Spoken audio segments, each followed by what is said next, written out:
Hey everyone, I hope you're having a great week. I hope Wednesday is a bright point in your life, and I'm so excited to share a few minutes with you. I hope things are going well in your treatment, in your recovery, and whatever you are facing. I'm going to add Marty here. You can figure it out. It's another snowy day here, kind of like how it looks like I'm outside, but I'm not really outside. But I will probably be out there walking this morning. Hey, Marty. Good morning. How are you? I'm good. I thought of a new slogan for Sink to Swim. Oh, what is it? Real life, real hair, real talk. So true. I had to kind of like wet down my sides here.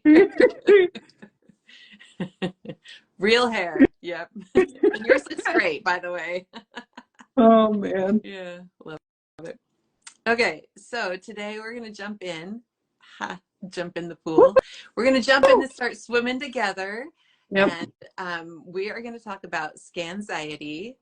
And the first time I experienced Scanxiety was 2 years ago.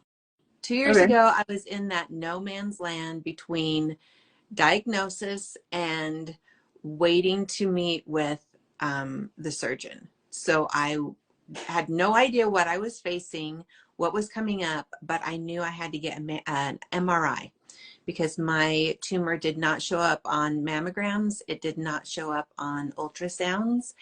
And so they didn't really know how big it was or what the plan was to move forward, if I needed a lumpectomy or a mastectomy or what. So I had to do an MRI. And part of my Scanxiety was the normal Scanxiety of what are we going to find out? That is the Mhm. big question. What are we Mhm. going to find out, and what does that mean for my future? And I'm scared to death because it could mean something good, it could mean something bad. What is that going to look like? Part of my Scanxiety was claustrophobia. I Mhm. have a lot of claustrophobia, and so a lot of scans mean that you're in tight spaces, Mhm. right? Um, and an MRI especially gives me Scanxiety. CAT scans, I have an easier time with. You do have to get poked. You do feel like you're going to pee. You know, they say you might feel like you're going to pee a little bit, but yeah, I definitely feel like I'm going to pee. But those those things pale in comparison to the what ifs, the unknowns. What are we going to find out? What is that going to mean? What does that mean for my treatment? Is there treatment that can work? Those types of things. And I know a lot of people deal with Scanxiety a lot. So, Marty, what are some Okay. tools that we can use for Scanxiety? Okay. So that's kind of a lot. I'll touch real quick on like being like in the MRI machine. Um, I've lost track of how many. No, I could actually sit and count. I'm not gonna exaggerate. I've had a lot of MRIs. Okay. I've had a lot of MRIs in the last few months. And I'm like highly sensitive to noise. And I get headaches from noise really easily. Like I wear earplugs to the movie theater. Um, Mm, for you LDS folks, I wear earplugs to the temple. Like sometimes I sit and wear earplugs during church. Volume, loud noise, like is a problem for me, right? And obviously they give everybody earplugs in the MRI machine. But one thing that might help you, like I don't know, um, but staying curious has been something that has been helpful for me. Um, like they glide me in, and I swear I heard different noises this time than my scan before that. So I was like, okay, like I love asking the tech questions after they scroll me back out. yeah. What does that mean? Why was it different noises? How much are you running the machine? Like laying there thinking of questions to ask Interesting. laying there thinking of like, what does this mean? It feels like it's scanning a different part of my brain right now. What is this noise doing? Like staying curious and kind of scientific about it. Um, I love that. for me, it's helpful. Like, I don't know if, I don't know if that would do the job for you, but for me, it's been really helpful. Then for the Scanxiety at large, any anxiety, really, we're dealing with what's going on in your body, the reaction that your body is having, and what's going on in your brain, right? And under any stressful situation, one of the first things our body does is kind of clamp down and our breathing gets more shallow.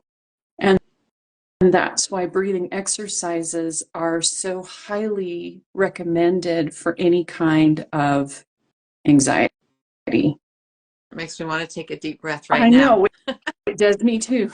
Let's all take a big breath. It's not just asking you to jump through hoops. It's legitimately a way of helping your body chill out. It gets you back in rest and digest instead of fight or flight, to pause and take a deep breath. So as you anticipate your scan, like while you're waiting, like I don't know about you, the imaging center that I go to, I go and I take off all my metal. I mean, usually I go trying to wear no metal in the first place because I don't want to wear this stupid bathrobe. But they still leave me sitting in the little dressing room, right? And sometimes for kind of a long time. And in my opinion, you're at liberty to use that time the way you want. Like, I've sat in that little changing room. I've gotten down on the floor and done yoga while I've been waiting. Love it. You can do cross nostril breathing. Have you ever heard of that? Oh. That gets you back in. I get sympathetic and parasympathetic. I get mixed up. One of them is when you're more relaxed. Cross nostril breathing gets you in the more relaxed one. Okay. Everybody at home can look up which term was the right one for me to use, but cross nostril breathing gets you back where you want to be. And so that's just breathing in through one side and then breathing out through the other. And kind of slow, right?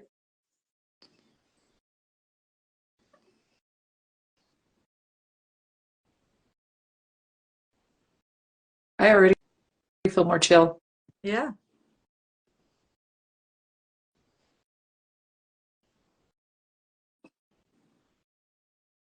Now, if you don't have the luxury of sitting in a booth, or if you don't care what other people think, like me, you can just kind of be like sitting out, like say you're sitting in the waiting room, you're waiting to even be called in, and you're just kind of freaking out.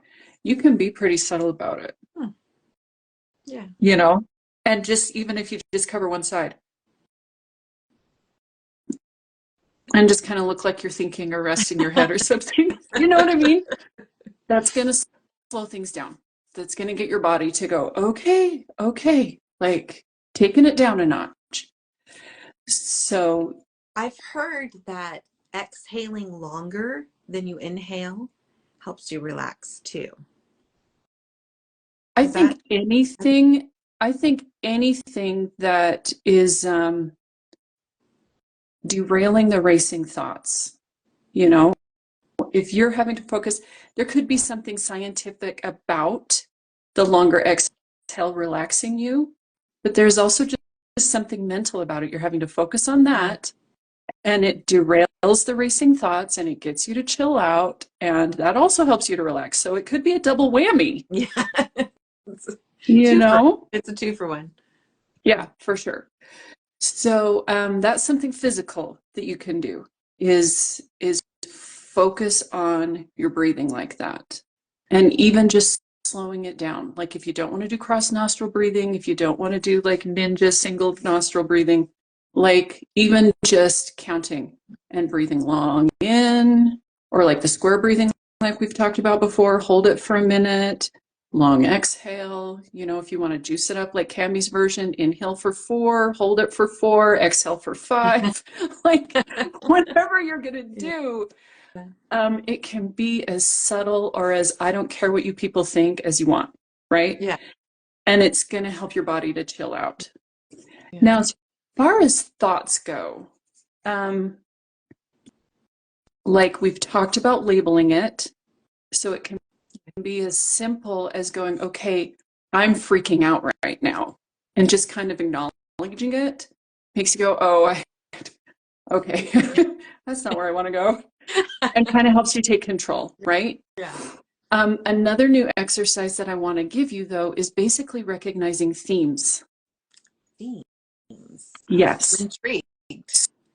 So your anxious thoughts could come, like if you want to say that there's categories, your anxious thoughts could fall under I'm gonna die, Yeah. right? That's a category Yep. that those thoughts could be falling under. It could fall under how much is this going to cost me? Mm. Like when my doctor first told me that he was concerned about cancer, and ultimately I wasn't diagnosed with cancer, but when I first, I mean, you know how awful that Yeah. first, we're Yeah. going to check it out. You know what I mean? I think I was in shock. I wasn't thinking about my life. I wasn't thinking about my family. I was like, oh my gosh, how much is this going to cost? I can't afford this. You know what I mean? Yeah. So that is actually a category. How much is this going to cost? Mm-hmm. Another category can be, how is this going to affect my family? Mm-hmm. Right? And could be any other number of things. This is going to ruin my life. Like, even if you're not thinking that literal thought, if you pay attention, you can figure out what category things are falling Right. under. Does that make Yeah. sense? Am I worried about pain? Am I worried Mm-hmm. about time? Am I worried about my ability to live life like I want to? Am I worried about, yeah, those are my top ones. Hey, And family, yeah. so there's a couple of approaches that you can take once you realize what the categories are. You know, you can like like time, you know, if you realize that you're anxious thoughts, you're worried about time, there again, you can say, oh, I'm sitting here worrying about time. And that's not minimizing it, that's taking it and bringing it into the light, Mm. bringing it out like the ADHD brain. One thing that helps is to externalize it, because if you're having a hard time processing it in your frontal lobe, externalizing it, getting it out on paper or getting it vocal helps you to process it. Okay. And so just by you saying, oh, and that's not just an ADHD thing, I'm just saying that as an example. If you're externalizing it and going, oh, I'm freaking out about time right now, that like takes it from being the unknown and just upsetness to something more concrete. Does Na- that make sense? Naming it. But where I, Naming it. and maybe, I don't know, this maybe is what something you can help me with. Where I go is like, okay, I'm going to have a shorter life than I thought I was going to have. And now I want to figure all that out. Like, okay, well, what do I want to spend my time doing? And how am I going to make that work? And I've got to plan it all out and figure it all out. And wait, I don't know if I'm going to have energy to do those things. And I really want to travel, but can I travel if I'm not, if I don't have the energy? And so I feel like externalizing it or naming it sometimes is a can of worms, because then I feel like I have to solve the problem. Okay. So then the other one I want to suggest that this might fit you better is to personify it. Once you have your categories, so to speak, personify it. Like when I told you a few sink to swims ago that I realized I have a damsel in distress. Yes. Like an inner part of me that's like, oh, I need somebody to save me, you know, and just wants to flop on the couch and give up. If you have a few categories that your anxiety tends to run in, personify Oh, it, give it a name. yeah. So, you know, worrying about time, um, like do what you want. Give it like a villain's name, give it an old lady's name, like do what for you feels kind of Yeah. manageable. You know what I mean? And then, you know, when you're like, oh my gosh, like, am I ever going to get to travel? La, la, la, la, la, and your brain's just running, like personifying it. Then you can imagine it like a person that's sitting there freaking out and you Yeah. love them and you can be like, okay, Eunice, like, it's going to be okay. You know, let's just take a deep breath. Let's calm down for a Yeah. minute. Let's take it one step at a time. And kind of personifying it is also going to help you to take the edge off of it, to create a little bit of distance for yourself instead of identifying with the problem as you. Yeah. It's Eunice. It's Eunice is having a freak out. Let's comfort her. Let's help her walk through this, Yeah. right? I love that. Yeah. Because And help her to otherwise kind of chill. it feels so heavy. Like I've got all this that I have to figure out, like how to manage life and treatment and appointments and not feeling well and all of that. And then I have this other thing that I'm worried about and I can't solve that problem. And I don't know when I can solve that problem, but you know, it's still Yeah. there. And Yeah. yeah, that way I can kind of like, okay, we're going to put you over here and we're going to comfort you and we're going to say, we'll figure this out at Yeah. some point. We're not going to figure it out right now, but I understand that you're freaking out Yeah. right now. Yeah. So calm down and yeah, I don't know. That's kind of how It's I'm kind of, interpreting it. no, yeah, for sure. It's kind of like when my oldest, when he was 4 years old, we had the chance to place him in a special kindergarten class that was for kids that had just missed the deadline, but were smart enough to go ahead and start school. And seriously, I felt like I was deciding the entire rest of his life. Yeah. Because, you know, the year you start kindergarten, like that influences what year you graduate and how old you're going to be when this happens and how old you're going to be when this happens. And it was massively way too intense. When I caught myself, when I realized that I felt like I was making every one of his life decisions for the next 20 years, I was like, whoa, whoa, whoa, whoa, whoa. What does he need right now? You know Yeah. what I mean? And that's basically like, if I keep calling her Eunice, that's basically what you're doing when you're like, am I going to be able to travel? Am I going to be able to have energy for it? Am I going to, you're basically like worrying about everything ever Yeah. instead of being like, Eunice, sweetheart, you're really tired. Let's just like give you a snack. Let's get your blood sugar back up. You know what I mean? When I'm in the middle of a freak out, a lot of times that's just what I need. I need a nap and I need a snack. Right. And then the whole world looks better. And that's not trying to minimize my problems. Right. And that's not trying to minimize what you're feeling anxious about. But Yeah. for you to be able to go, okay, Eunice, we can't figure out our entire life right now. I love Right. you. You're going to be okay. One step at a time, sis. Yeah. One step at a time. And so those two different tools are going to give you a way to kind of deal with what's going on up here and deal with the reaction in your body and you know, hopefully make both easier to cope with and take them down a notch or two. I love it. Okay, so Scanxiety, in the moment, what is the thing that you need the most? Calming down, you can use school tools like breathing. I love the new one nostril Mm-hmm. breathing and just taking a deep breath, right? Just Mm-hmm. bringing that oxygen in and out of your body can help you manage the anxiety that you're feeling in the moment.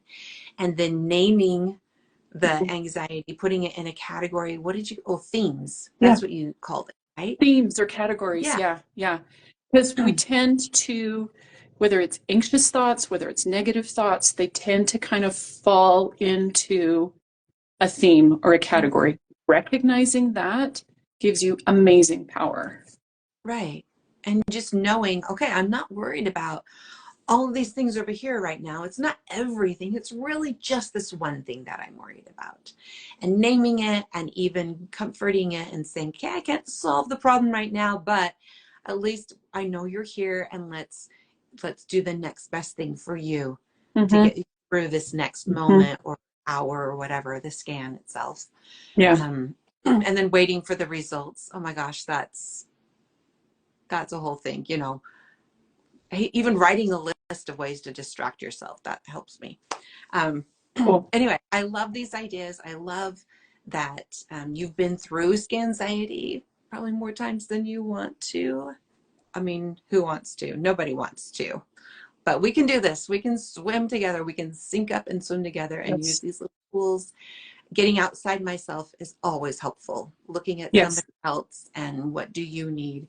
And then it helps me let go of the anxiety that I have about my own self and And future. stay Anyway. curious. Oh, yes. And Stay curious. oh, Initiate conversations with the techs and the nurses and the people helping you, because you know, their industry is not quite as bad as customer service, but they probably deal with a lot of cranky, scared people. yeah. Like, I'm one of whether you them. can, you know, part of what I geek out about is the scientific part of it.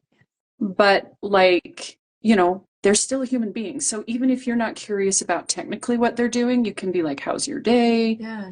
You know, is this the beginning of your shift? Is this the end of your shift? How's it been going today? Like, treating other people like a human being, that actually is going to feed your own brain, because we're wired for connection. And so when you help somebody else to smile, that gives you a hit of dopamine that helps your own brain. I mean, I don't know.